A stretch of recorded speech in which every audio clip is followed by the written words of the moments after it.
Nagpunta ako dito sa Barangay Kutay para bisitahin ko si Nanay Virginia. At nagkataon nandito yung mga tao ng mga followers ko na palaging nagchat-chat po sa akin, nagko-comment at nag-follow po sila sa akin. So ito yung mga followers ko. Kilalanin po natin yung mga taga Barangay Kutay, guys. Barangay Kutay, especially sa Kutay Women's Association. Nandito na ngayon si Lakwatsirong Pagbulig Vlog. Thank you so much, sir, na natulungan mo yung pinsan ko si Virginia Centino, na nabigyan mo siya ng bigas, mga groceries, at maraming salamat at nawa, marami ka pang matulungan. Shout out sa lahat! Dodi!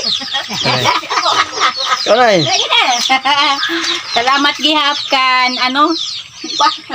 Lakwatsirong Pagbulig Vlog. Lakwat kirong pagbulig nga nakapasyada yan ti panganhi nga anamon utang tangkay iya nabuligan nga intaon iya ginuokya nagtututuro iya buato na nahapla tira pangaon nahapla iradat tuna. Salamat sama. Salamat. Sige.